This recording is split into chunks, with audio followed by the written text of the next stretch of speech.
offensive coordinator type thing. I would think that Faulkner's certainly a part of that. You also have to wonder, hey, does Scott Cochran kind of step back into an on-field role here with Georgia? I was under the assumption that might not happen. I know Cochran did appear on behalf of Georgia last night when Brock Bowers won the Football Writers Association of America Freshman of the Year award. So what's Cochran's future? Cochran was obviously up there on the stage with Georgia on Saturday when it celebrated its national championship. And, of course, bringing in someone who's kind of that sort of A-list level black belt recruiter, or at least has the potential of being that for the wide receiver position, going to be really important, and doing that for the outside linebackers there as well. Because let's face it, getting back to the business of recruiting, that high level of depth for that edge rusher type position is going to be really important for Georgia here moving forward. Yard Dog asked about Hines Ward. Listen, I'd be totally in favor of it. I think that Hines has done what some people assumed that he wouldn't do. Some people assume that Hines, because he's so rich, like, is he really going to roll up his sleeves and do the hard work necessary to become a coach?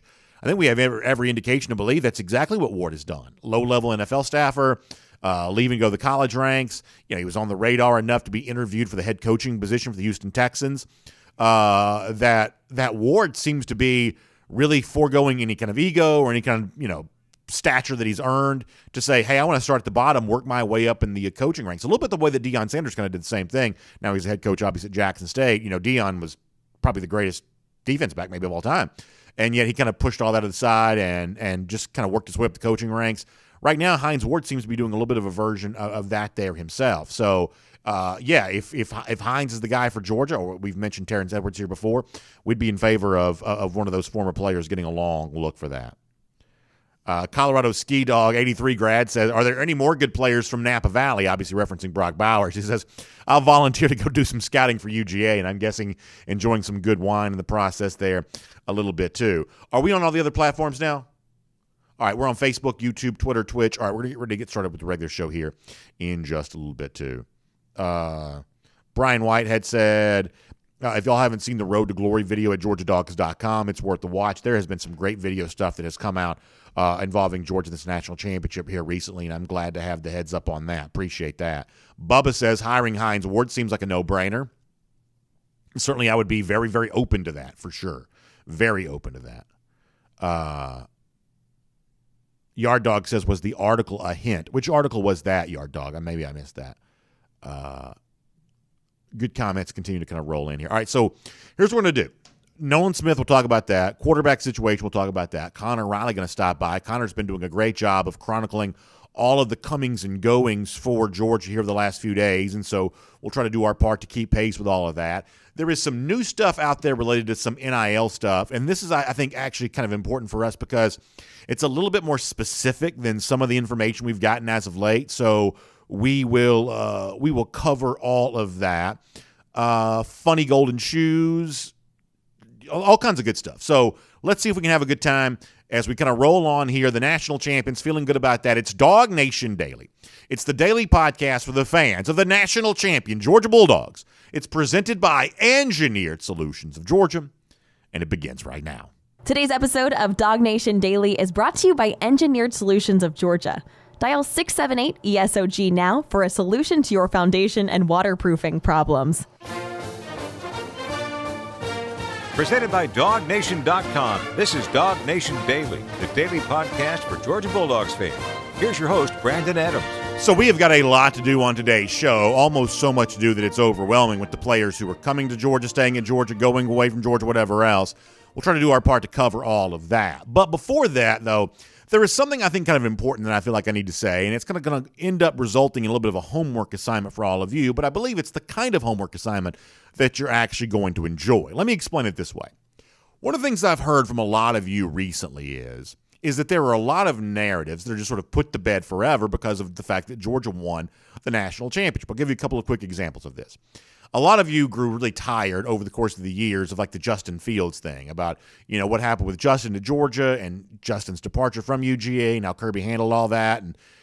And I'm right there with you. It's like this tiresome thing that is probably not a great chapter in the recent history of Georgia football. And yet now that Georgia has won a national championship, it's almost like all of the air is completely taken out of that balloon, that whatever energy that conversation had has just been kind of dialed down several levels because of the fact that UGA is the national champion. All of that history can now be reconsidered and for the most part disregarded because of what Georgia has now done for the 2021 season. Another example of that in kind of a different vein is a lot of you have brought this up, and I think this is 100% right, that the black jerseys can now be worn anytime you want to. You want to do blackouts again? You want to do any of that kind of stuff? You're absolutely free to do all of that because, remember, the stigma or stigmatism, as Kayvon Thibodeau would say, the stigma around the black jerseys kind of all centers around the 2008 loss to Alabama, the blackout game there, and the fact that after that, a lot of folks were just kind of done with like black jerseys and kind of the phony emotional boost that kind of gives you. And now that Georgia's won the national championship, all of a sudden the stigma is completely removed from the black jerseys. I would say, hey, wear them as much as you want to, wear them every game, wear them whatever, but you don't have to worry about that anymore because now you've kind of vanquished the foe that kind of started the issue for the black jerseys all the way around. That's another narrative that's kind of reconsidered now that UGA has won a national championship. But there is a narrative on top of all of that I think that if you have not taken time to consider this, this is now the time to do it. That over the course of the last few years, I think Alabama took something from Georgia that now is time to sort of take back. And if you can do this, I think your experience as being a Georgia fan is going to be much more happy, much happier, much more enjoyable. Here's the thing.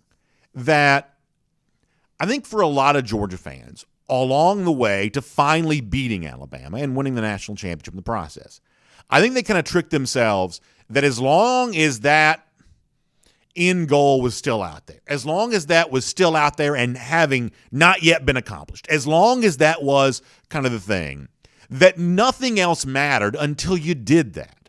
That until you beat Alabama, every other accomplishment this program achieved was just going to be hollow in comparison, was just going to be diminished in comparison to the big goal of having beat Alabama.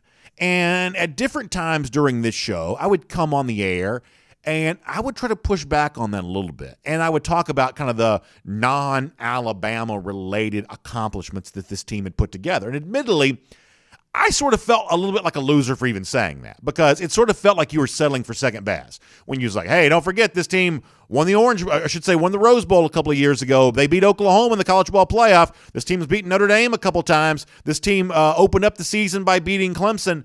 Along the way to all of this, I've been trying to point out some of the fun, really cool things that Georgia has accomplished to kind of remind you that you got to judge yourself with progress. Remember we talked about this before, that the key to happiness in life is progress.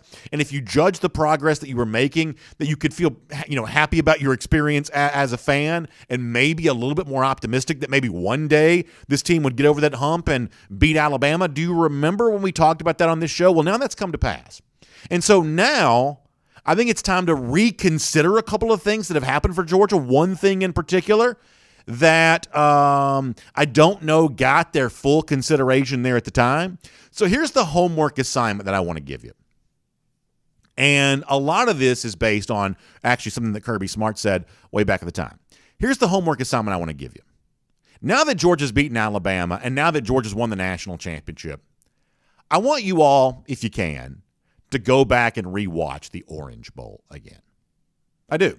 Because when I was in Sanford Stadium on Saturday, and when I was looking at all those trophies, and who knew there's still like 1,000 national championship trophies, like honestly, I didn't even really realize the crystal football was even still a thing. I was happy to see that was actually given out to Georgia on Saturday. That's kind of cool all the way around. Obviously, you got the traditional college football playoff trophy, but you got all these national championship trophies that are being given to Georgia on Saturday. But on the stage there as well was the Orange Bowl trophy. Now, I'm assuming it was refilled with oranges because they look pretty fresh, and obviously that night there in South Florida, they were Stetson and Kirby and all of them were tossing the oranges into the crowd. I'm assuming they had to refill the Orange Bowl trophy with fresh oranges. But along the way to beating Alabama in the national championship game, Georgia had to do something to earn its way into that game. And what it took on was a Big Ten champion, 12-1 Michigan team there in that spot. A lot of folks thought Michigan was going to win that game. Michigan fans themselves thought they were going to win that game. And Georgia completely dominated Michigan, totally throttled them from the word go.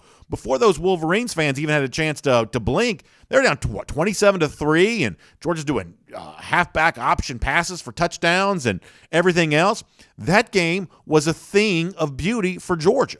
But at the time, it almost wasn't really considered at all, not just by the fans, but by the head man in charge himself, Kirby Smart. I mean, do you remember what he said after the Orange Bowl, basically sort of shrugging off the entire experience? Let me go back in time and let you hear Kirby after the Orange Bowl, a message when asked about, hey, why didn't you want any kind of sports drink poured on you?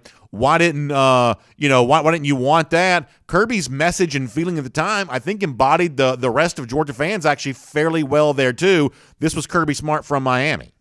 Yeah, I was wanting to get a real shower, not a Gatorade bath, because I want to get focused on Alabama. They got a 5-6 hour head start, so I'll be honest with you guys, I'm not interested in celebrating that. We'll look back on that win, and that'll be great, but we're focused on the task ahead. That's the objective, and that's what our guys, they worked their tail off for 3 to 4 weeks to get this opportunity. And it was a one-game season, and now it's another one-game season. I'm not focused on Gatorade baths.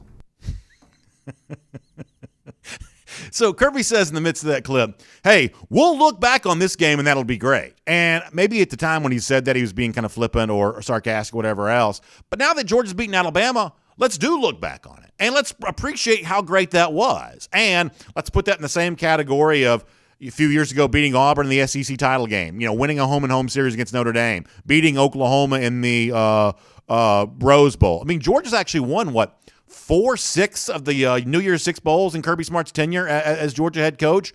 Maybe it's time to kind of go back and kind of appreciate some of that again. Now that the big challenge is over, now that the big missing piece of the puzzle has been added, the win against Alabama, the national championship, now that monkey is off the back, or maybe if you want to say elephant off the back because of the Crimson Tide mascot, now that that's done, I do think that some of the fun things that Georgia accomplished on the way can be more properly appreciated. So here's my homework assignment for you.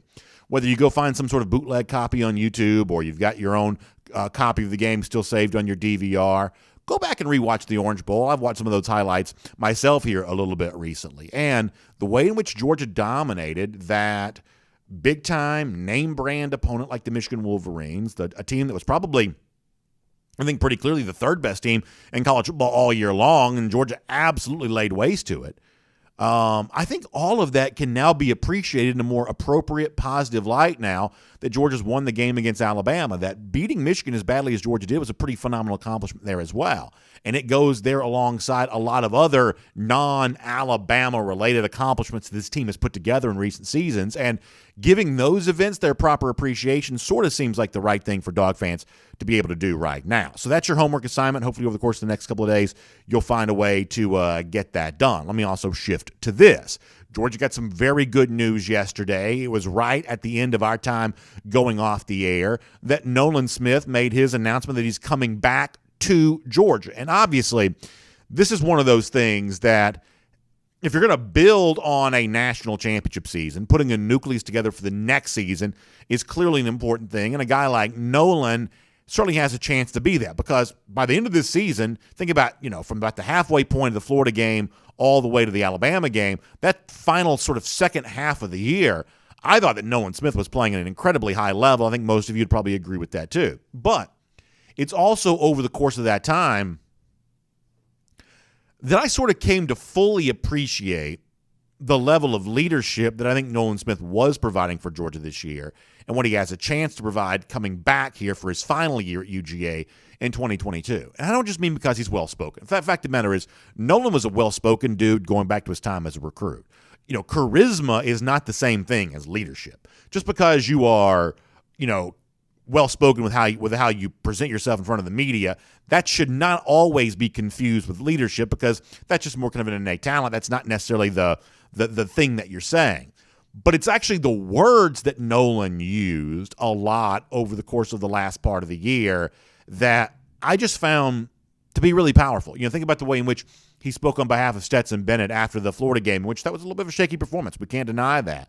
And yet Nolan kind of put himself, in between the critics of Bennett and Bennett himself, and obviously foreshadowing the way in which Stetson would go on to contribute to a national championship there for UGA. That was a big thing for me with Nolan, really kind of speaking up and being willing to go against the grain of what might have been popular common opinion amongst many fans and maybe some media. Nolan sort of took that head on, and that was a strong example for me. The other thing was going into the national championship. I think to have big accomplishments, I think you have to have a proper appreciation for just how big it would be. You have to understand that it's not just another game, and it's not just another moment. That there is a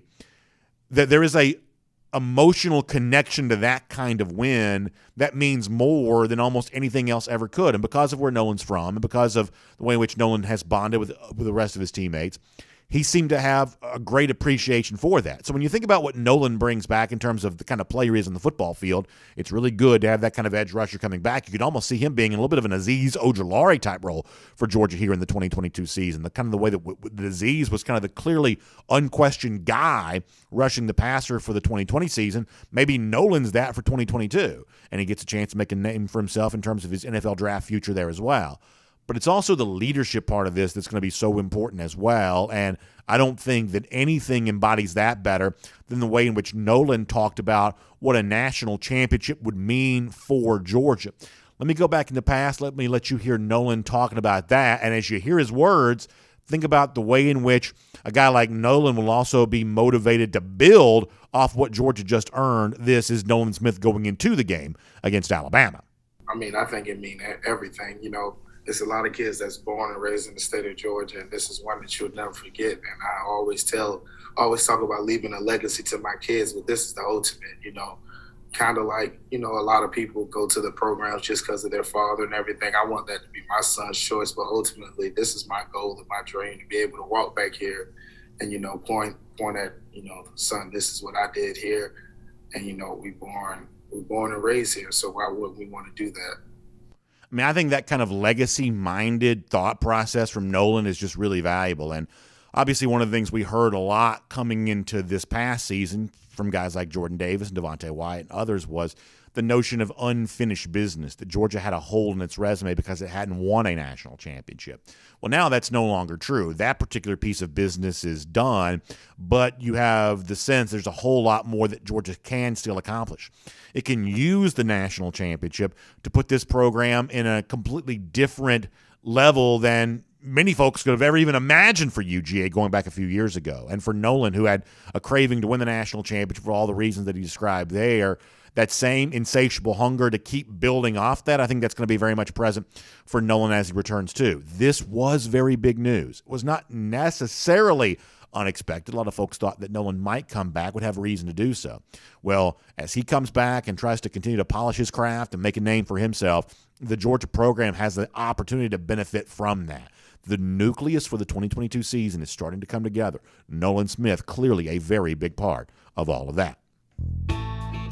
My name is Brandon Adams, and this is DawgNation Daily, the daily podcast for the fans of the national champion, Georgia Bulldogs. Hello to you, and thanks for being with us, whether you join us at 9:45, 1st and 15 there at DawgNation.com, the DawgNation app, 10 a.m., Facebook, YouTube, Twitter, Twitch, podcast after that, on-demand audio, all the various podcast platforms, Apple, Spotify, everything else. We post the show each and every day at the world-famous DawgNation.com there as well. However you get to us, we just really appreciate you being a part of it. And listen, all the things we get a chance to do, traveling to Indianapolis, being in Athens on Saturday for the parade, being in our palatial studio here today, none of that would be possible without our great sponsors, including our friends at Engineered Solutions of Georgia. You've heard me telling you now for a while that not only is ESOG a longtime friend of ours here on DawgNation Daily, they're also proud partners of UGA there as well. And it's always fun to support those who've supported DawgNation Daily, who've supported UGA, who've done their part to make everything around here bigger and better. And that's what Engineered Solutions of Georgia has done and will continue to do. Plus,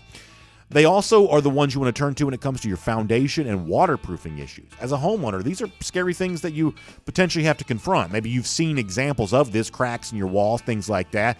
2022 is the year in which you need to get that taken care of. Don't put it off any longer. Plus, when you've had some of the precipitation we've had over the last few days, that's creeping into your basement, that's creeping into your garage area, things like that. Well, go ahead and get that seen about. Let the folks at Engineered Solutions of Georgia tell you what you need to know. And the good news is a solutions-based company like this, oftentimes the solution to your problem is actually not as substantial as you might think that it is. But if it is something that's a little bit more serious, all the more reason to have Engineered Solutions of Georgia on the job, because they have 2 full-time engineers on staff. That means people who are far smarter than me telling you what you need to do to kind of protect your home, your most important asset, your most important investment. It's the structural integrity of the place where you live, after all.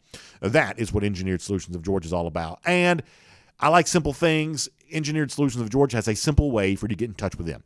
You can simply dial this number.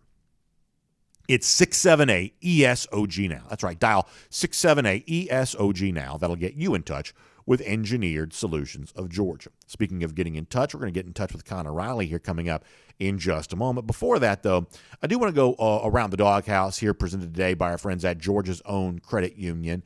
And obviously there was reporting yesterday, Mike at DawgNation.com.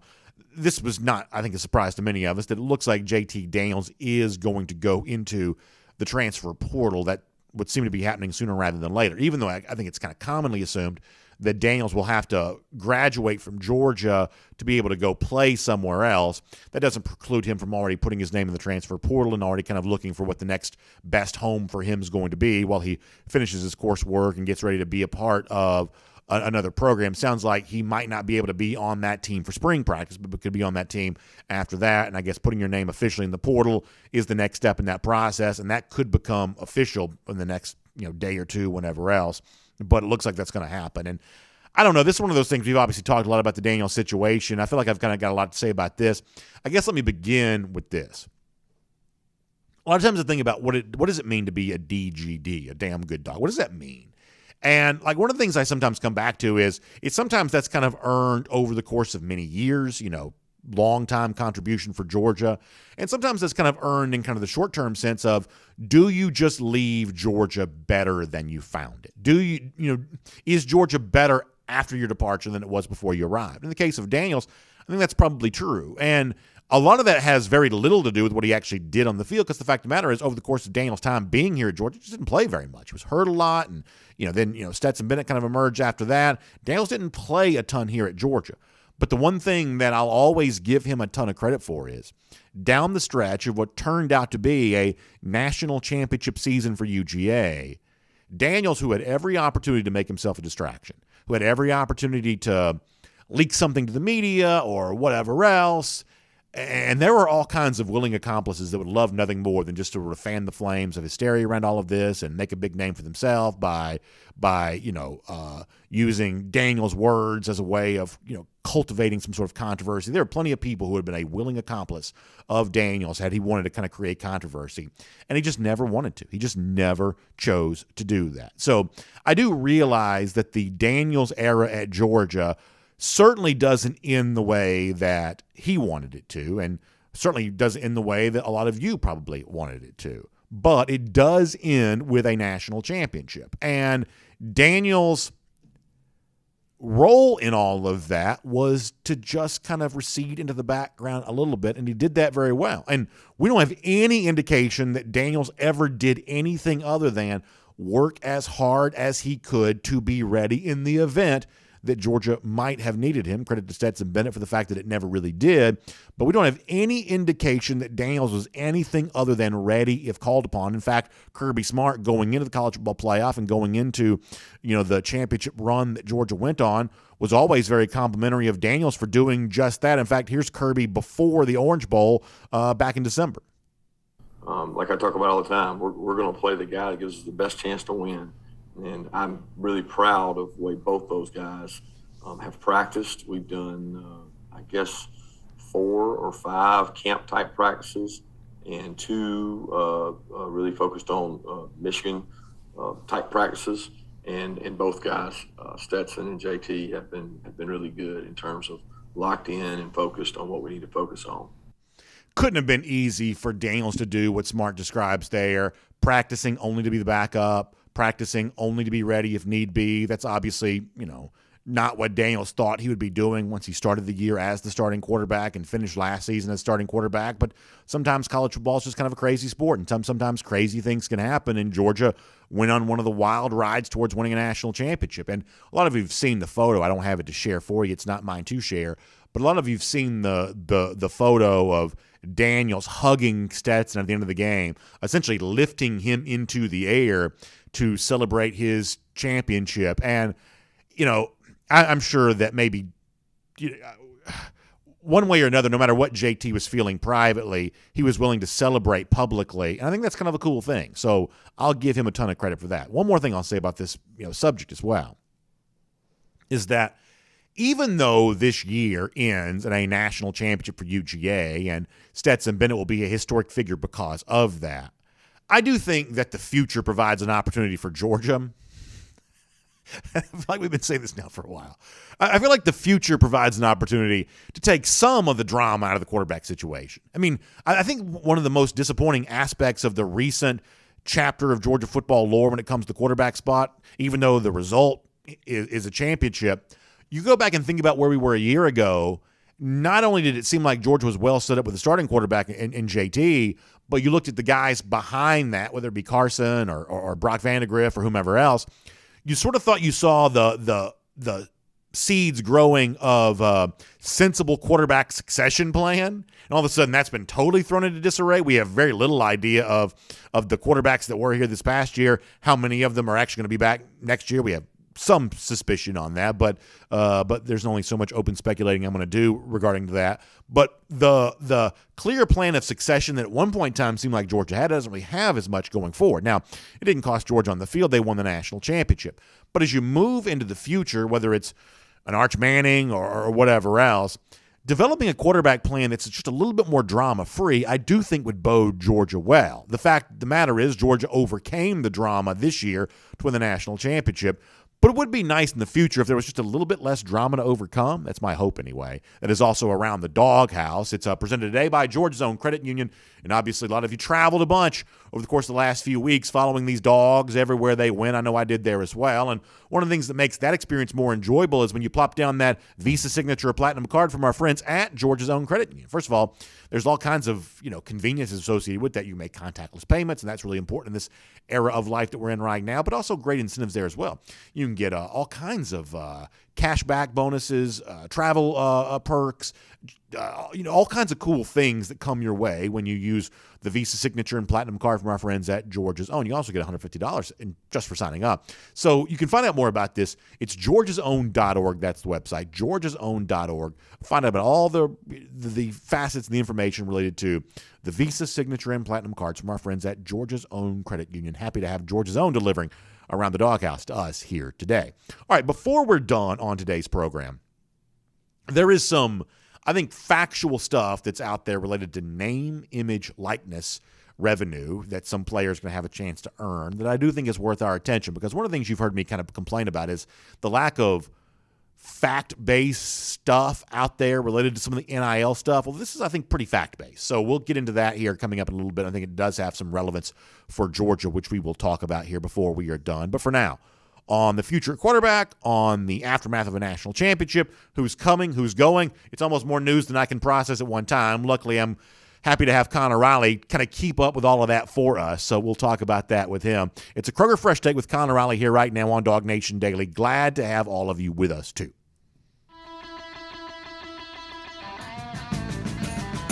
From Athens and across the SEC or wherever the recruiting trail may lead, here's a DawgNation.com insider. Those of you watching on video, Connor kind of gave you a little bit of a Chris Collinsworth-style slide-in there. I got a little slide-in from Connor on that. I'm always here for the Collinsworth slide-in. Nonetheless, good to have Connor Riley here, Kroger Fresh Take here right now. And as said before, I have essentially declared bankruptcy on trying to keep up with everything that's going on right now in terms of who's coming and who's going. But Connor is very good at that. He's been kind of chronicling the blog for us there at DawgNation on all of that. So we'll kind of get into some of that as we're kind of going along here, Connor. But let's just kind of keep the conversation going that I was just having.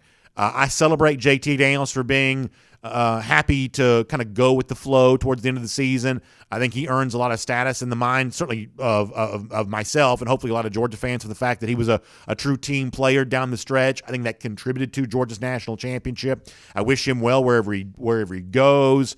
I also hope that Georgia kind of, at some point in time, finds a way to make the quarterback a little bit more of a drama-free position around here. What do you make of just kind of all of this, with the assumption, based on reporting from Mike yesterday, that Daniels is about to be in the transfer portal and the quarterback room at UGA is going to look presumably a pretty good bit different next year? Yeah, I think if I had told you before the season that Georgia's going to win a national championship, I think everyone here would assume JT Daniels is probably moving on at the end of the season. And sure, that's sort of what has happened and where we are at going forward. And so, I think you want to see JT have success wherever he might end up going. I'd throw out there that his former head coach is now the head coach at Georgia Southern. That's not a lengthy move for him to make, acting under the assumption that he is ultimately in the transfer portal, which I expect them all to be. But as far as, what the lower third says, what's next? Georgia's probably going to have to lose another quarterback because it's sort of keeping up with the numbers. Right now, Georgia's at 91 scholarship players. That does not include the 3 unsigned committed prospects in the 2022 recruiting class. We also think Georgia's probably going to want to add some talent via the transfer portal there as well. And I think quarterback is a position where you're going to see further attrition, along with some spots on this Georgia team. But as it stands right now, with the sort of number crunch we have to see, even though you've already seen 6 players enter the transfer portal, you're probably going to see at least another 8 to 10, in my estimation, of entering the transfer portal as far as where things go from a roster standpoint. And from a quarterback standpoint, we haven't gotten any official confirmation on what Stetson Bennett is doing, but if I'm having to take a guess, I'd probably say he's coming back at this point in time. And I think you're going to have 3 scholarship quarterbacks next season for Georgia, and we'll see how that turns out. I know my own personal beliefs on this. I want to see Georgia develop Brock Vandagriff. We haven't really, since Jake Fromm, and even that was a little herky-jerky with the way the progression went there. I want to see them develop a quarterback like you've seen Alabama do with Bryce Young, like you've seen Ohio State do with C.J. Stroud. And I think that's sort of the next step in the evolution of this Georgia program. We've seen them be able to build great defenses, land really talented skill players. I want to see that quarterback development sort of hit that next step for Georgia. Yeah, I think that Brock Vandagriff here is the most important name we're going to discuss, because Carson Beck's a year older. It would just stand to reason that he might be more willing to kind of look at a new spot just simply for that reason alone. Gunnar Stockton's a year younger, stands to reason that he might not quite be ready to make a big leap to the college level next year, but Brock Vandagriff could be in that perfect zone where he has a chance to do that. And I do think he should be given every chance to do that. I would have said that if JT Daniels was still here. I'll say that if Stetson Bennett's still here. I have no problem with Bennett taking the first snap, the first rep of spring practice, but beyond that, I think it ought to be an open competition. And I say that as a huge fan of Stetson Bennett. Bennett will be on the top shelf of Georgia football history for the rest of time. I don't care how many national championships Georgia goes on to win. The fact that Bennett led to this one gives him a truly special place in Georgia's football history. But in the present tense, the competition for quarterback next season ought to be an open one, and Brock Vandagriff ought to get a very long look for that. And Georgia ought to be scrutinized for how well it develops Brock Vandagriff to be able to be that guy. This is his time. Last year wasn't his time, but this year is his time, and by this year I mean 2022. This year is his time, and seeing how he develops through the spring and in a position to maybe be a significant contributor for Georgia next season, I do think that's going to be really important. It's not too soon to start talking about that.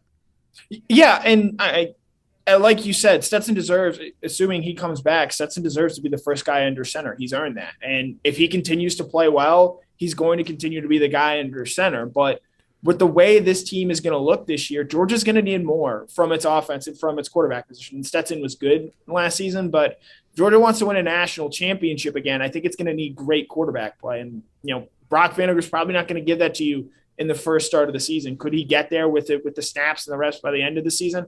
I think that's a possibility. And in looking what we saw from this offense this year, Stetson's athleticism, I think, was a real differentiator between what JT Daniels brought to this team and what Stetson did. Well, Brock Vandagriff has better athleticism than Stetson Bennett does. And so if running matters, and even I think adding in more designed runs would be something we see with this Georgia offense going forward, I think that's going to continue to matter for this Georgia team. And so how Georgia goes about developing Brock Vandagriff, because whether or not he starts, Georgia needs Brock Vandagriff to take a step forward, because Stetson Bennett is gone after 2022 anyway, and sort of you're looking at 2023 potentially completely new quarterback room. I mean, you could always go to the transfer portal, but I think they're going to want to see Brock Vandagriff develop, because then you can also sort of point to, and this is what Ohio State has been able to do so successfully. They have Dwayne Haskins, they have Justin Fields, they have CJ Stroud, they've got Kyle McCord. They can go to any quarterback in the country and say, hey, we can put you, like Georgia can say with linebackers at this point in time, if you're willing to be a little patient, we can put you into the NFL and have continued success at this position with you and sort of be that next guy. That's what I want to see from this Georgia quarterback. Let me do two quick things, the quarterback spot here for a moment. Some people have made a little bit of a big deal about the fact that, Stetson said whatever he said in the Good Morning America interview about trusting the coaches. To me, that's not a binding referendum. Like, whatever you say at 7 o'clock in the morning after having not slept very much the night before and having done who knows what else, I just don't know that I put a lot of faith in those words by Bennett, given the fact that he had a chance to amplify those comments later on in the morning and kind of chose not to do so. I'm almost willing to kind of chalk up the if I can trust the coaches thing as a little bit of a misspeak. Some people kind of also brought up, well, he didn't speak during the ceremony on Saturday. I don't put much in that either. Only 2 players did speak. That's just kind of Georgia's way there, for the good or for the bad. They're just not going to roll a lot of players in there and let them pat themselves in the back. That's just kind of not really what Georgia does in situations like that. So I personally think that some people are kind of looking for a controversy with Bennett that I'm not quite so sure exists, but I want to be fair to the other side here. What do you think about that? Yeah, one, I don't hold anything someone, much less a college student, says at 7 o'clock in the morning after all night of partying. I think the fact that Stetson Bennett was able to form a somewhat coherent sentence on that Good Morning America interview to say something there. 2, as far as him not speaking at the celebration, the only 2 players that spoke were captains of the team, and Stetson Bennett wasn't a captain of this team. And so I think that has more to do with that than anything else. And I'll say this in defense of Stetson, with all that he's been dragged through, with all that he's been accused of, and let's point out, this is a coaching staff that has not always believed in him. This is a coaching staff that saw him leave and go to Jones County. This is a coaching staff that at the start of the 2020 season, he was a 4th-string quarterback for this team. So, while some might say, well, how can Stetson say that? I think you can look at some of the things that Stetson has been through in his time at Georgia and say, hey, maybe he should have his guard up for good reason going forward. This time last year, JT Daniels was the unquestioned guy, the no doubt about it guy. And by the end of the year, Stetson's the guy. So I see where Stetson is coming from here, and he's earned that right. He's earned, I think, the ability to be defensive with all that he's been criticized for and all that he's gone through. And for him, quite frankly, to have the best quarterbacking season under Kirby Smart as a head coach, in my opinion. You can hold up Jake Fromm's 2018 statistics to Stetson Bennett's, and I'll take what Stetson did this year over what Jake did in 2018. And so the thing I come back to with Stetson is, all right, how close is he to his ceiling as his football player? Because he's going to be 25 years old midway through next season. How close is he to his peak? If he's able to continue to get it better, there's a good chance we're going to continue to see him out there. But Georgia next season, I think, is going to need more out of its quarterback position than even what Stetson gave them this year, which for the most part, with the exception of really the second half against Alabama, I thought was very good play. So one more very quick thing on quarterbacks, and we'll move on. It just seems appropriate to mention in the midst of all this, there have been multiple published reports that Georgia had a ton of folks in Louisiana last night watching Arch Manning play basketball. Among those, Buster Faulkner, which I find to be kind of interesting here, along with Todd Monk and Kirby Smart and everybody else. The point is, it seems like that Georgia's pursuit of Arch Manning is very real, and I can't think of a team that has a better shot at landing Arch than Georgia probably does. This is a big conversation over the course of the next year, and this is not, exaggeration and puffery on the part of, a Georgia-themed podcast. It seems like Georgia is very deep in the mix when it comes to Arch right now. Yeah, I think Georgia's in a spot where it can afford to be selective with Arch because it does have good quarterback depth already in that room. And at the same point in time, we still don't really know what we have in Brock Vandagriff or Gunnar Stockton as far as what they are as finished quarterback products. And, this sort of dovetails into something we're going to talk about later here, but you mentioned Buster Faulkner there. I think he's very much a name to watch in terms of being elevated into an on-field coaching assistant for Georgia And I do think his relationship with Arch Manning and sort of his ability to navigate the waters in the states of Louisiana and Mississippi, a place he has spent some time coaching before, I think is very important to this Georgia staff going forward. So the Arch Manning recruitment is probably the number one recruitment to watch for college football this year. Anytime we write about it, anytime anyone writes about it, they're going to want to read about it because of what his last name is, because he's a 5-star quarterback. And so this is going to be a story that continues to develop. And I'm going to be really interested to see how the Georgia coaching staff as a whole handles this recruitment. All right, very quick. Nolan Smith returning. I kind of shared my thoughts on that a moment ago. What do you think getting Nolan back means for Georgia in 2022? Yeah, I think it's huge. For one, I've said this time and time again, Nolan's the kind of leader you need to have on this team next year, a guy who's going to be more vocal, because this isn't going to be, I think, as deep as a senior class as you have had in the years past. And I think his vocal leadership, which is something that even bled through on this 2021 team, is something that's going to help this team a lot. But I keep going back to the comments he made before the Alabama national championship game and the talk about leaving a legacy. Mm-hmm. Nolan Smith was going to be drafted in the NFL this year if he elected to forego his senior year. He would have been maybe a 3rd or a 4th round pick. But I think you look at how he played against Florida, against Michigan, in the rematch against Alabama. When he needed to turn it up and play his best game, he very often did. So going into next season, if he's able to build on that, if he's able to play like he did against Michigan, which I thought was his best game of the season, if he's able to do that 6, 7, 8 times next year, he's going to be, I think, a 1st-round pick type player with all that he brings from an intangible sense, along with the health and upside and athleticism that he still has as a football player. So it sounds like you don't think that like a Azeez Ojulari 2020 is too high of a ceiling for Nolan next year? I don't. Now, it's going to be interesting to see how sort of the outside linebacker room shakes out. We still don't know what Robert Beal is officially doing. He has made no announcement on that. We don't know what is happening with Adam Anderson. They do bring in, as it stands right now, at least 2 edge rushers in the 2022 signing class. But Nolan Smith, to me, in a way that Jordan Davis was this year, is sort of the face of the Georgia program. He's going to be the guy that's speaking at SEC Media Days. He's going to be the guy that we hear from more often than not representing this defense. And given that all this defense has to replace next year, I think there's an opportunity for Nolan Smith to do a lot more, because for all that I just mentioned and how well he played in those big games, he only finished the season with 3.5 sacks. And while I think that sack number is maybe a little bit overblown in how we view NFL defensive end or edge rusher prospects, I think if he's able to get that to like an Azeez Ojulari 7, 8 level, that's really going to answer just about any and every concern that he has out there. All right, let's turn our attention to what we know is an open coaching spot there at Georgia with Cortez Hankton on the move here right now. And the one big question a lot of fans have is,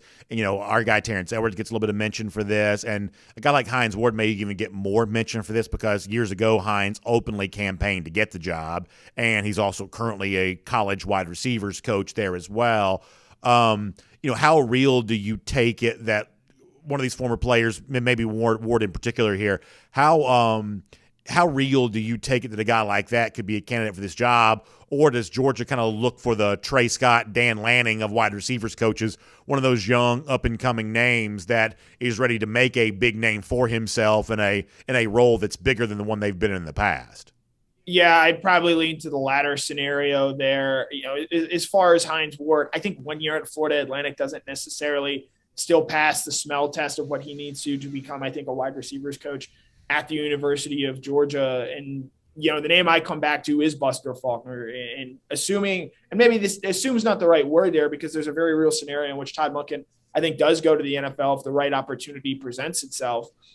You can move Todd Monken, keep him as the offensive coordinator, move him to the wide receivers coach, which has sort of been his area of expertise, and then you elevate Buster Faulkner to the quarterback's position. I think that's something that I would consider far more likely than, say, a Terrence Edwards or a Hines Ward. But, a year ago, nobody knew who Jamil Adai was for this in terms of this coaching staff. Nobody knew who Dan Lanning was before Georgia had gone out and hired him. Kirby Smart has shown time and time again he's going to be diligent in terms of finding assistants that he might go out and hire. And there could even be a couple of guys who took jobs elsewhere.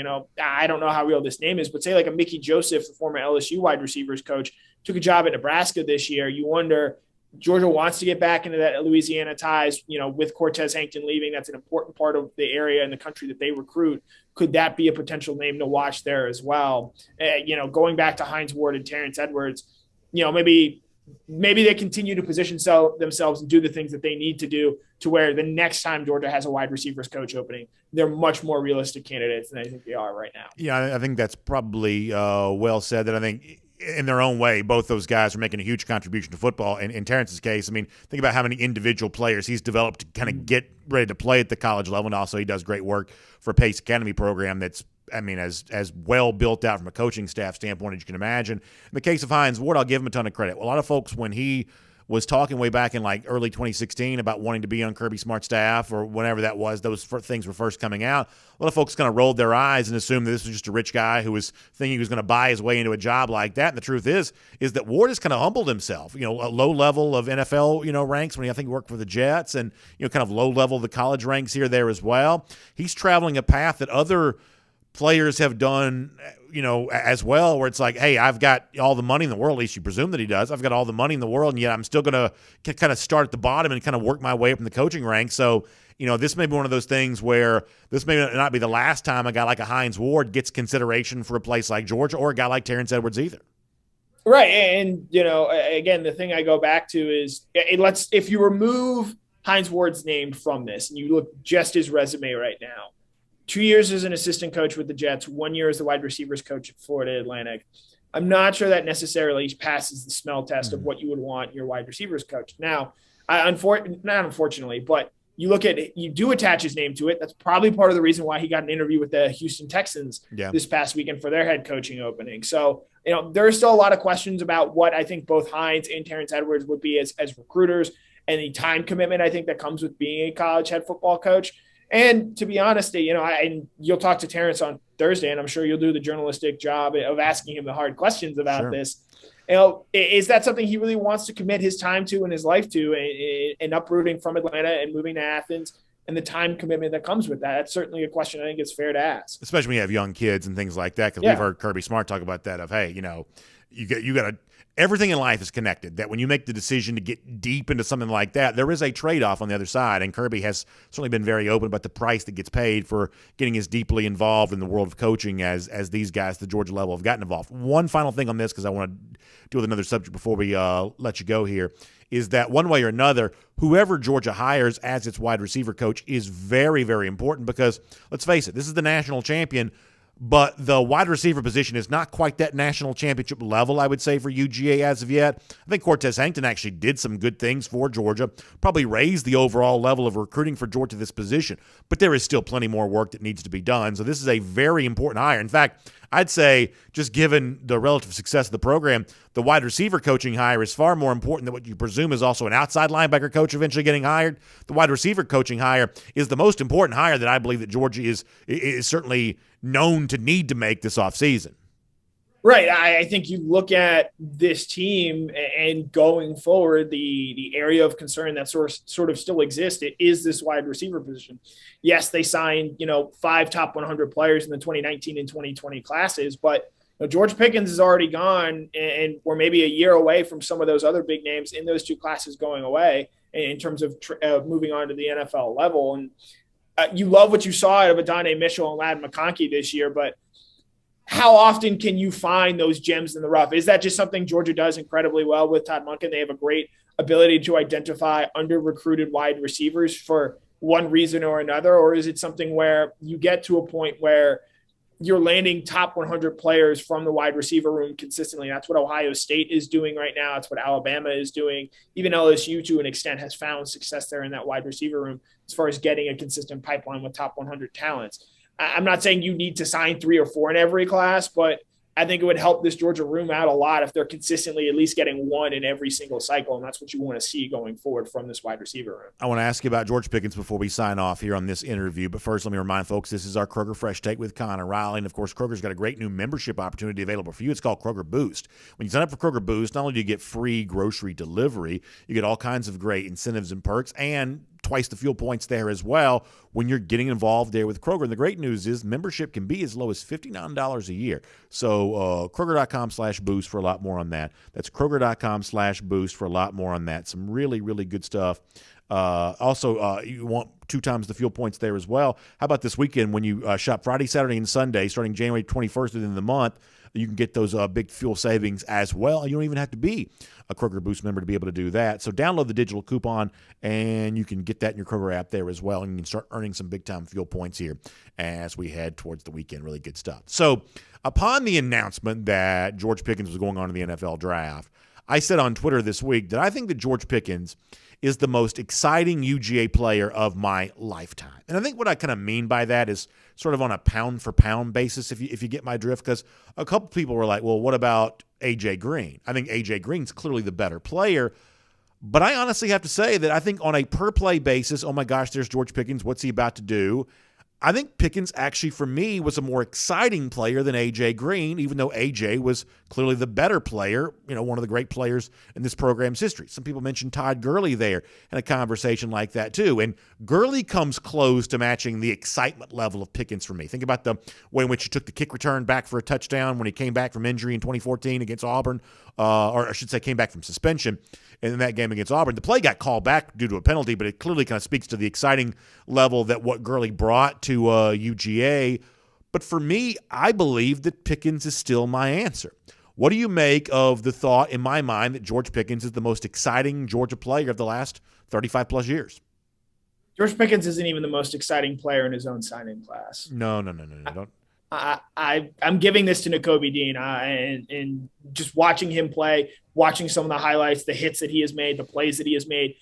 Did George Pickens ever make a play as big as that interception return in the game against Florida? I think you're conflating something here. You're talking about no. you're talking about the overall quality of the player. Does Nakobe Dean make a bigger impact on Georgia? I believe that he probably does. Is Nakobe one of the best players in recent memory in this program? I believe that he probably is. And it's not that Nakobe isn't exciting, but there's just such a wow factor associated with Pickens. And listen, not all of it's always for the right reasons, right? I mean, some of it is maybe he's going to slam an opposing player into a wall. Maybe he's going to squirt a quarterback with a water bottle. I mean, some of this is not always necessarily for the stuff that you kind of wanted to be for. But there's this moment that in any given moment, on any given play, there's no telling what George Pickens might do. A lot of times it's for the good reasons. Sometimes it's for more entertaining reasons that are not necessarily related to football.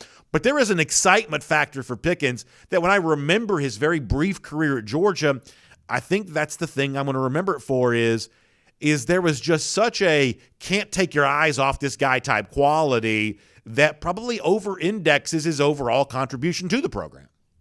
I still trust my answer in Nakobe Dean, and watching him close on opposing ball carriers, one of the most fun things I think you can do. I will take Nakobe Dean's, the tackle he had against Michigan up against any sort of highlight that George Pickens had. But to the larger point, when I think back on George Pickens, the first thing that I'm going to try and remember or want to remember is actually the fact that he's a champion. And the important thing with George, to me, it's not so much the things that he did on the field, the excitement that you touch on. Those are all very important things. But for a long time, we had a lot of questions about George Pickens. Even going back, was he actually going to sign with Georgia? Was Georgia going to be able to get him into their class? All the off-field questions. For me, what he did over the last 9 months answered any and all of those questions. I agree. And for him to, could have been very easy for him to say, hey, you know what? I'm going to head on to the NFL. I'm going to start getting my body ready for there. He said, no, I'm going to work my butt off. I'm going to come back in 8 months from an ACL injury. And he obviously wasn't himself physically, but I think we saw a pretty close estimation of that in the national championship game against Alabama. You saw him make that diving catch. He drew a pass interference penalty on Georgia's last drive there to help move them closer to scoring position. For me, the way that I choose to want to remember George Pickens, and really this is something, again, it's worth keeping in mind. These are 20, 21, 22-year-old kids, and they're maturing quite a lot. So from where George was as a freshman, where suspended the first half of Georgia Tech, ejected the second half for fighting, has to miss the first half of the SEC championship game, to where he was at the end of his time at Georgia, making those contributions, working his way back, doing the hard things that need to be done to make sure you're on the field and making championship-level contributions for this team. That's what I'm going to remember more than any diving or leaping catch that he made in his time at Georgia. And to your point about Nakobe, here's the one thing I'll say about him is I don't know that I've ever seen any Georgia player do more things where my response is, well, I didn't know a human being could do that. Like it's one of those things where like his closing speed from one side of the field to the other, he put that on display so often, so frequently that it almost looked like something from the Matrix where he's just closing speed, getting from one place to the other in a way that, like I said before, I just didn't know human beings could do that. I don't know that anybody's had more of those kinds of plays than Nakobe probably has. Let me also ask you this real quick before we let you go. There's been a lot of player movement coming and going, coaching movement, things like that. You've chronicled this for the blog that's ongoing there and updated daily at DawgNation.com. I don't know that anything has been all that shocking necessarily about who's staying, who's going, anything else. Maybe just answer this however you want to. Thumbnail sketch of kind of what's still yet to come, what has happened, what jumps out at you. For the Georgia fan who's like me, just trying to process all of this and in one given moment, just trying to even remember everything that's kind of come out and become official, what's your simplest way of processing all this right now and the eye towards what might be coming next? Yeah, so I think it's important to keep in note here that Georgia in the transfer portal, they're going to lose guys that they want to keep. And I think you look at the two players who have already found new homes, Justin Robinson and Jalen Kimber. Both those guys are going to play at other SEC schools Georgia is going to see next season. And look back to last year, some of the guys that left via the transfer portal, who I believe absolutely would have played key roles on this team. Jermaine Johnson goes to Florida State and becomes the best player on their team and one of the best players in the ACC. Tyreek Stevenson is the best defensive player on Miami's team last year. Major Burns was starting for LSU in the secondary before he goes down with an injury. Georgia's going to lose some talented players from this team that guys don't that fans may not want to see them lose. But at the same point in time, Georgia is so talented, so far and away talented that they can afford to lose what was the best defensive player in the ACC at a position that became pretty thin for Georgia at the end of the year, and Georgia's still able to do enough to win a national championship game by double digits. Georgia's going to see some more transfer portal attrition. They're going to lose guys that a lot of fans think are really, really talented players. But having gone through all of that, Georgia is going to, trust me, be just fine in terms of where it is at a talent level and contending for a national championship when this transfer portal eventually sort of slows down, come around, say, July and August. I think that's right, Connor. Thanks for your time. Kroger Fresh Take. We'll look forward to speaking to you soon. Yep, as always, it was a pleasure. Yeah.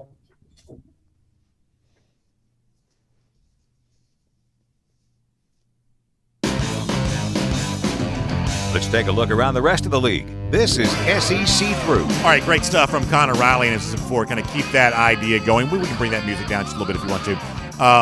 Just keep your eye on what he's writing there at DawgNation.com. In addition to the regular stories, there's also that updated ongoing blog.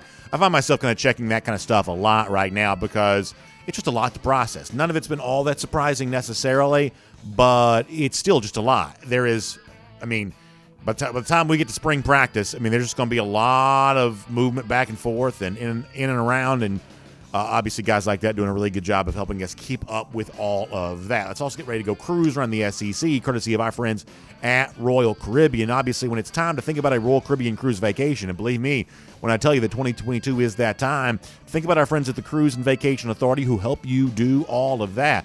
If you're watching on video, look how cool that is. The Aqua Theater in the back of these ships, the wonderful shows, really kind of redefining what it means to have onboard entertainment.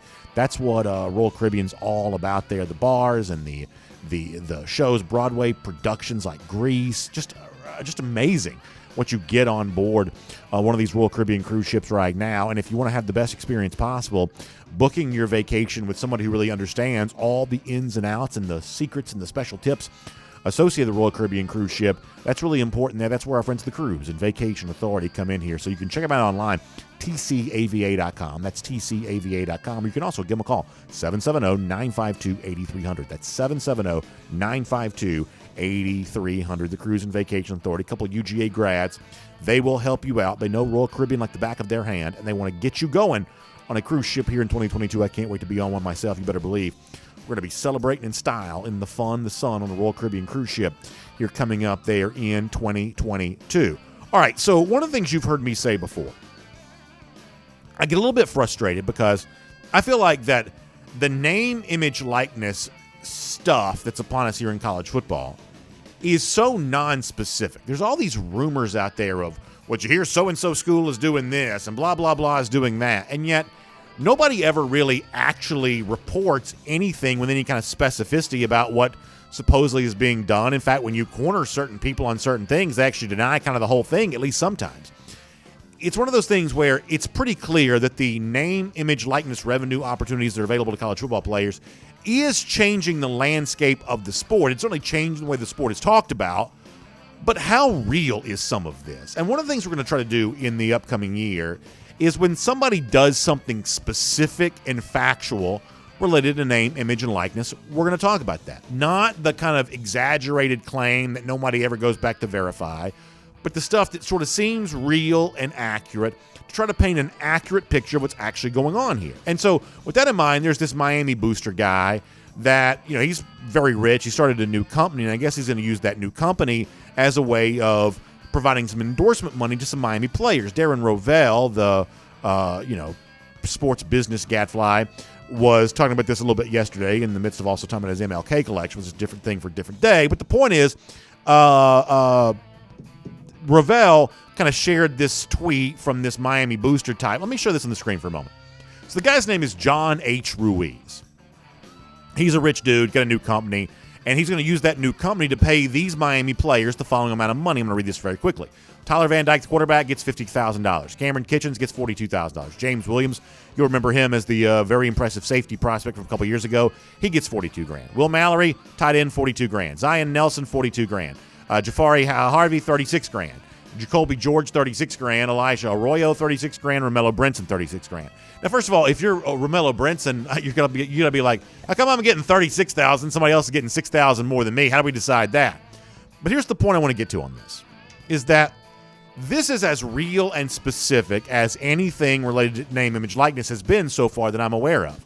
This is the guy who's paying the money, saying, "Here's how much money I'm paying," and I don't know if you noticed what I noticed on this. In fact, I haven't really heard that many people say this. Take James Williams, for instance. Williams is a guy that a lot of our audience is pretty well aware of because he was a very impressive safety prospect, a player that a lot of us who follow Georgia football really wanted Georgia to get, chose to go to Miami instead. So now, as a reward for being on the Miami roster, he's going to get $42,000. Now, on the one hand, there's this thought of, oh my gosh, this is ruining college football. All of a sudden now these guys are professionals. This is free agency. This is blah, blah, blah, whatever else. I don't mind telling you, there's a lot of things related to the name, image, likeness stuff that's out there right now that I'm very skeptical of. I think there are a lot of people who want to see, the college football model destroyed, who are using name, image, likeness as a tool to potentially bring about that destruction. I have no problem telling you about that. However, I also think that for the most part, the impact currently on name, image, likeness stuff in college football has been drastically overstated. $42,000 over the course of a year for a potential future NFL player is just not necessarily that much money. Now, for someone like me, it's a lot of money. For someone like you, it's probably a lot of money. But if you're the kind of person that aspires to one day play in the NFL, compared to your future earnings, $42,000 does not necessarily turn out to be all that much money. So there's this thought of, and here's where I think a lot of this kind of comes to become a little bit of an issue. I happen to have a pretty good idea that there are a few players out there who are maybe considering transferring to go somewhere else because they have been given, I believe, an incorrect notion that somewhere exists for them hundreds of thousands of dollars of name, image, likeness revenue, and that somebody somewhere is cashing in on a huge level to the degree they're not, and so they want to go to the transfer portal and they want to see what's out there for them because there's this rumor that so-and-so is paying so-and-so X amount of dollars. But when you really dig deep and find out what's going on here, it might be $42,000. Now, I also want to point this out, that the guy who's very rich, who's paying this money, is doing so on behalf of a company that just got started. By this time next year, that company could be completely gone away. Oftentimes companies do, and so we'll see what happens to this $42,000 once you get to that point. But the point here is that the people who are willing to say, yeah, I'm paying money, here's how much I'm paying. Like, for a future NFL player, it's just not life-changing money as of yet. So one of the things we hope to be able to do is shine the light on what is truly, verifiably happening when it comes to name, image, likeness, and take some of the mystery out of this. Because all of the rumor mill of, well, so-and-so got $1 million and blah, blah, blah, school is giving out hundreds of $1,000s here and there. I'm not quite so sure that's true. And I think the Miami story here from the guy who's actually paying the money seems to validate that idea just a little bit. So maybe for the players who are worried that somebody somewhere is getting something they're not, maybe this actually kind of serves as a little bit of a reminder that I mean, the fact of the matter is there were a lot of players prior to name, image, likeness that were getting this kind of stuff legally through Pell Grant before. I mean, there were plenty of players who were getting like a 5-figure sum from the Pell Grant before they were even having name, image, likeness. So for all like the hustle and bustle about what NIL really is, in the life of a college player who's got everything else paid for, I'm not quite so sure $42,000 is changing their life all that much. But nonetheless, that is what's out there. A couple other things here very quickly. I saw where Auburn is accepting Robbie Ashford out of the transfer portal. You remember Ashford, a really good high school quarterback from Hoover years ago, went to Oregon, now coming to Auburn. So Auburn's going to have TJ Finley, who's been there, Zach Calzada transferring in from Texas A&M, and now Ashford there as well. And listen, Ashford at one point in time was a pretty good-looking prospect there. So they're going to have like this whole collection of quarterbacks. You kind of wonder if this is kind of what the future of the transfer portal is going to be a little bit. If so many guys are transferring, it's not like one quarterback transferring who you kind of guarantee the job to. It's a handful of quarterbacks transferring. You kind of just throw them out there and see what happens. Almost like Georgia kind of did with Jamie Newman and JT Daniels a couple of years ago. Is the Ashford, Calzada, Finley race going to be a little bit similar to that, where it's like clearly two of the guys at least are going to be very unhappy. That's before you even get to any other quarterbacks that might be on the roster, because they've also got that Holden Gerner kid from Benedictine. He's a pretty good quarterback too. So I'm not quite so sure the incoming freshman isn't better than all of them. But the point is that you kind of throw all these guys to a hat. You sort of see who does what. And by the way, you've burned your one-time transfer to go to a school that ultimately didn't make you the starting quarterback. I mean, that's where it kind of gets messy. When you take this many transfers in, knowing only one guy's going to play, how much complaining is going to come on the other side of that. So I thought that was kind of interesting from Auburn. And then finally, there was the Football Writers Association of America Awards last night. Our buddy Mike Griffiths was part of this. They do the Freshman of the Year award. Happy to see Brock Bowers win that. That was kind of cool. I also saw the Steve Spurrier Award, which goes to, I think it's the best first-year coach in college football. This was split amongst two SEC coaches, Shane Beamer at South Carolina, who really did do great things with that program here this year, far better than anybody else could have ever imagined, and Josh Heupel at Tennessee, much the same way. I had both these guys kind of pegged to beat the bottom part of the SEC, and the fact is they both kind of finished their seasons on a pretty strong note all the way around. When you think about the presence of Billy Napier at Florida, the presence of Josh Heupel at Tennessee, Shane Beamer at South Carolina, are these the kind of coaches, alongside the more established guys like Kirby and Mark Stoops, that can kind of bring a little bit more balance back to the SECs? It seems like for a whole bunch of years we've been talking about, hey, SECs kind of balancing things out with the SEC West. For the most part, it just doesn't really happen. Maybe this young new crop of coaches can be a group that can help maybe kind of restore some of that. It's at least worth considering. But clearly, in the case of both, I would say Heupel and Beamer, very well deserved what they're able to get done. We'll make that cruising around the SEC, courtesy of Royal Caribbean. And also a couple of shots out here before we do our golden shoes in a moment. We have some good ones for today.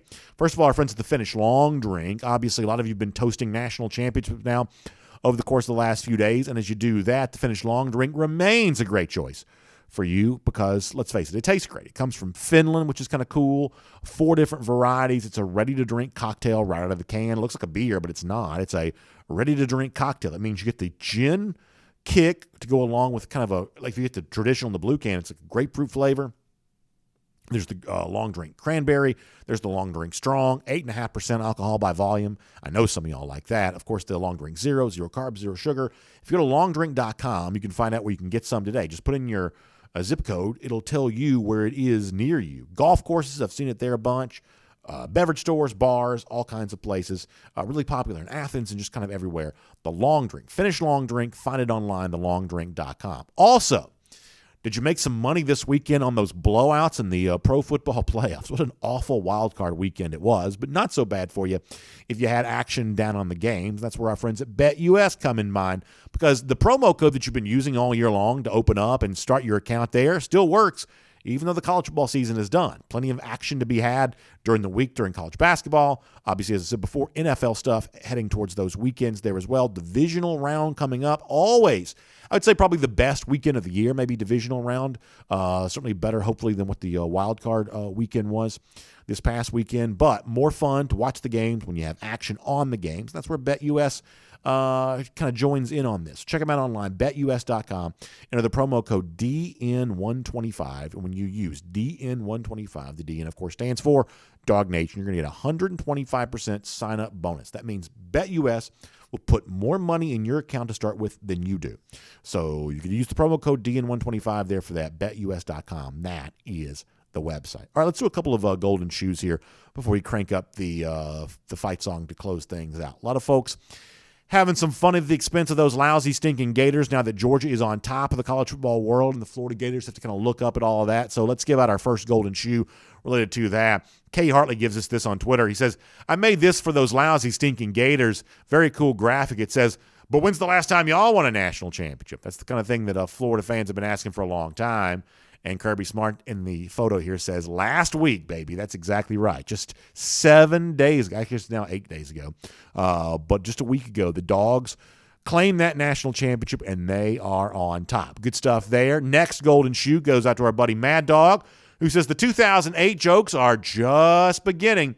And you see his graphic here with the 2 zeros in 2008, having the gator with the mouth closed. This is actually very creative there from our buddy Mad Dog.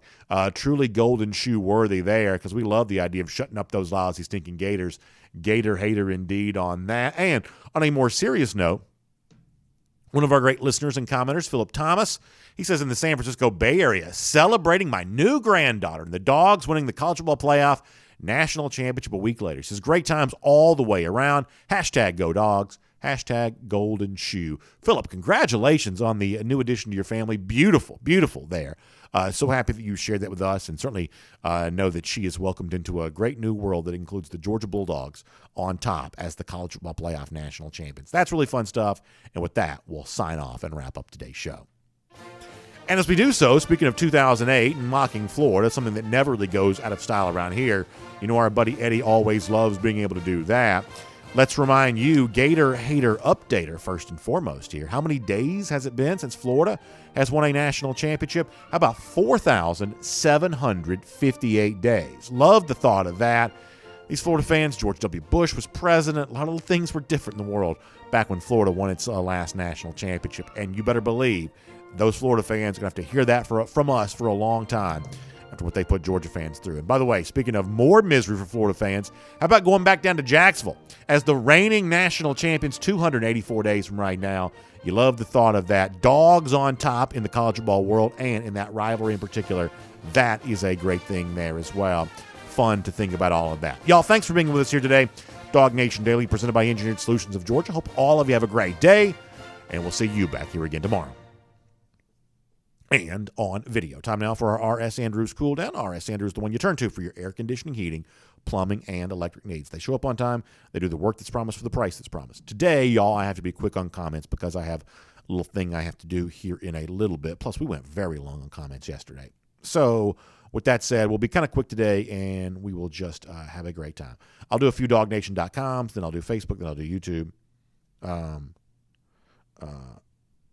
Virgin Dog says $42,000 doesn't change a life, then send it to me.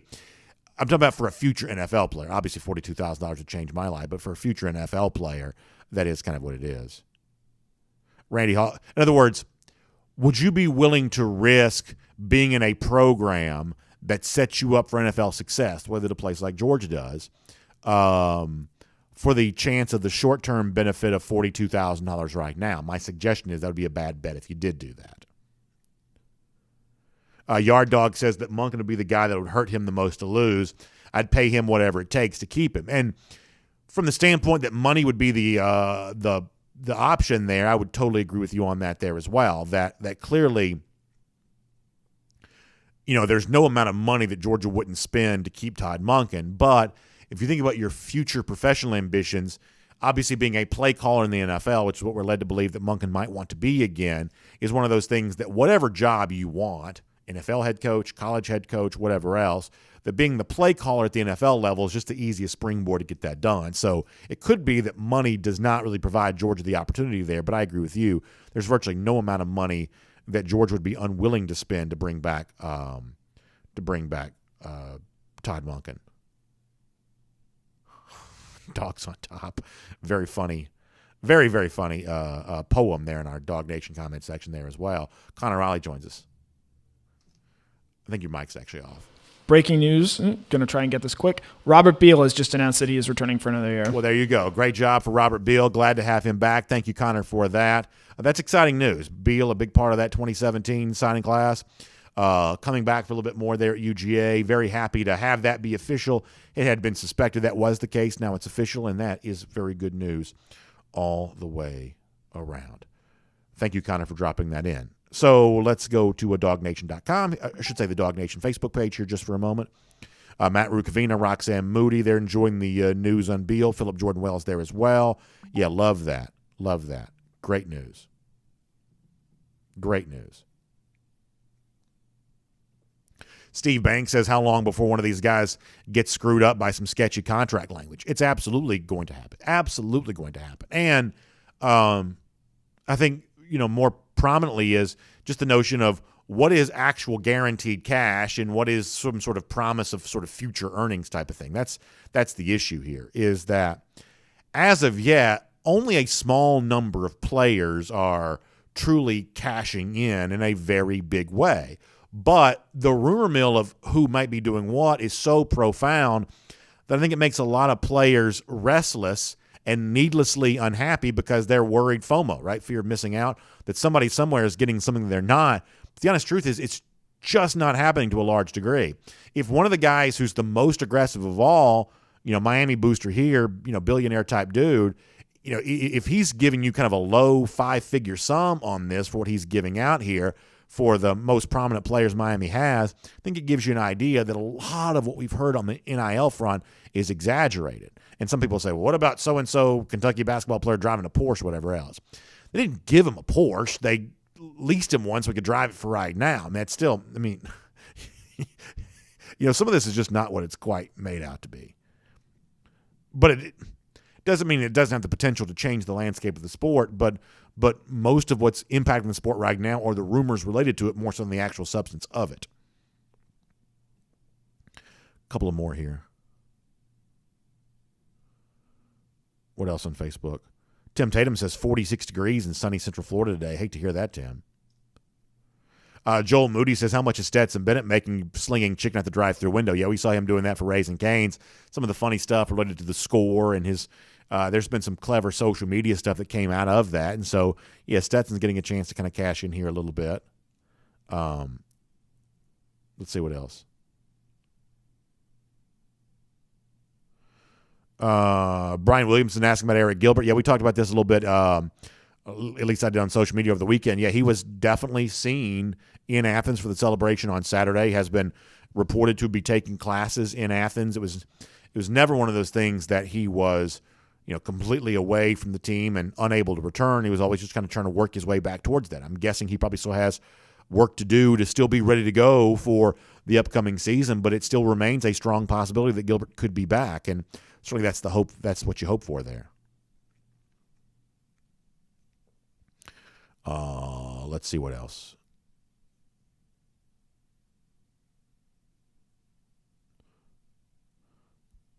A lot of folks kind of weighing in here on the Facebook side of things.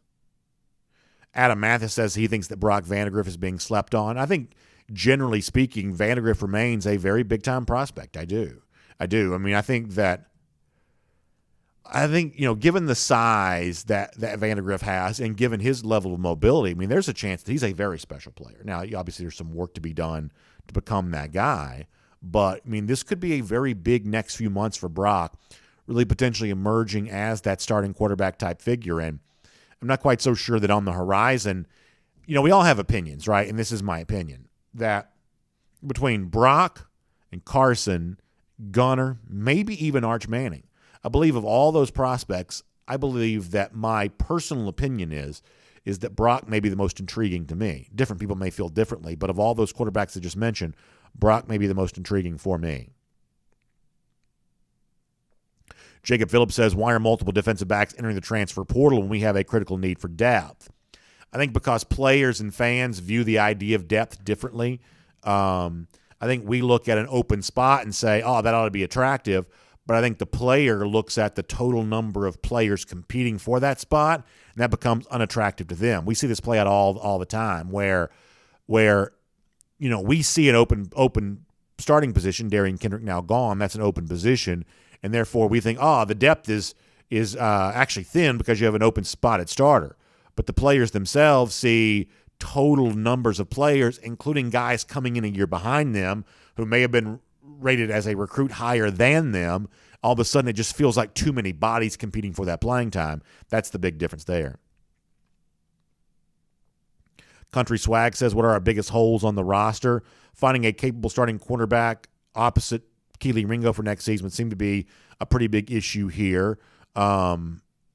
Christopher Smith coming back at safety takes some of the sting off losing Lewisine, but finding another kind of veteran presence, that safety spot is going to be a very big deal. But ultimately, as we said with Connor, it's the ongoing need to cultivate a very deep collection of wide receivers that's probably the most important thing of all. Y'all, I hate to cut the comments short, but I got to bounce out of here for a quick thing. We'll do more of these tomorrow. Thanks for being here for R.S. Andrews Cool Down today. I said before, we'll have a longer comment section tomorrow. We ran along with the regular show today, and I've got something I've got to do. So let me bounce out of here with y'all, but I'll look forward to seeing you again tomorrow. rsandrews.com for your air conditioning, heating, plumbing, electric needs. More comments then for the cool down. And 9:45 for our first and 15, 10 a.m. for DawgNation Daily, presented by Engineered Solutions of Georgia. Look forward to seeing all of you back here again tomorrow. Talk to you then, everybody.